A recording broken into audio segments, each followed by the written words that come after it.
Bismillahirrahmanirrahim. Assalamualaikum warahmatullahi wabarakatuh. Perkenalkan, saya Yasmi Ramadhania Burhanuddin akan memaparkan sedikit mengenai cara bersuami medikasi yang baik dan benar.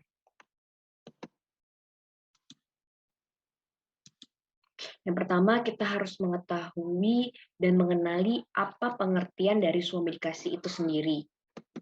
Suami medikasi merupakan suatu upaya menggunakan atau memperoleh obat tanpa adanya diagnosa, saran dokter, resep, pengawasan terapi, ataupun pengenalan obat untuk pengobatan mandiri tanpa adanya konsultasi dengan petugas kesehatan terlebih dahulu. Jadi suami medikasi ini memang diperuntukkan untuk masyarakat yang mengobati dirinya sendiri secara individu atau secara sendiri. Kemudian kita perlu mengetahui logo obat dan kita harus mengenali obat-obat apa saja yang memang aman tanpa adanya resep dokter.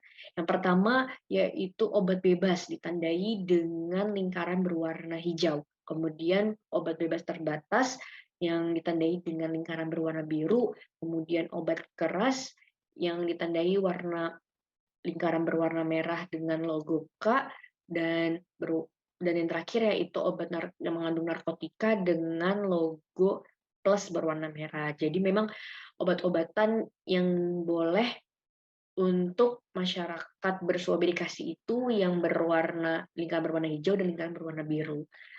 Kemudian apa aja sih hal-hal yang harus diperhatikan dalam melakukan suami medikasi? Yang pertama, pasien harus mengenali dengan benar gejala yang dirasakannya. Kemudian yang kedua, obat harus terbukti aman, berkhasiat, dan berkualitas bagi tubuh. Kemudian yang ketiga, obat harus terindikasi untuk kondisi yang dapat dikenali oleh diri sendiri. Kemudian yang terakhir, pasien harus membacakan label obat atau logo obat yang sudah sebelumnya saya paparkan dan mengikuti instruksi yang tertera dengan tepat dan benar. Kemudian kasus apa? Contoh kasus yang boleh untuk seluruh masyarakat bersuami medikasi itu seperti apa? Yang pertama yaitu batuk. Kita harus mengenali dulu batuk itu apa. Batuk adalah gerakan refleks untuk membersihkan tenggorokan dari iritasi akibat benda asing ataupun dari lendir. Kemudian pertolongan pertama yang harus masyarakat ketahui yaitu pertama, banyaklah minum air putih.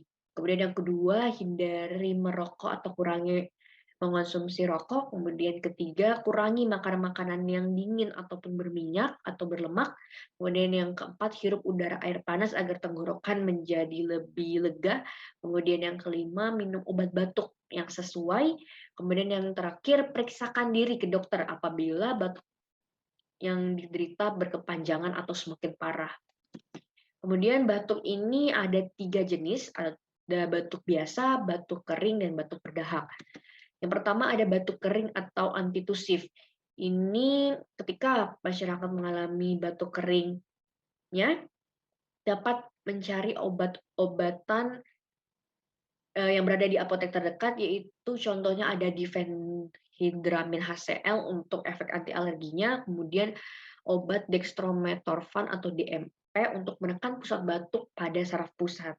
Kemudian ketika masyarakat mengalami batuk berdahak atau disebut juga ekspektoran, ini ada 3 obat yang bisa mengobati atau meredakan. Yang pertama ada guaifenesin, itu untuk memudahkan pengeluaran dahak, kemudian ada obat bromhexin untuk mengencerkan dahak, dan yang terakhir ada OBH untuk meredakan batuk yang disertai dengan gejala flu demam, sakit kepala, dan bersin. Nah, obat-obatan yang sudah saya sebutkan tadi itu bisa dibeli di apotek terdekat yang tentunya aman bagi tubuh karena dilihat dari simbol-simbol dan logonya ini yang sudah saya paparkan bahwa aman untuk dikonsumsi bagi masyarakat yang bersuami medikasi sendiri atau secara mandiri.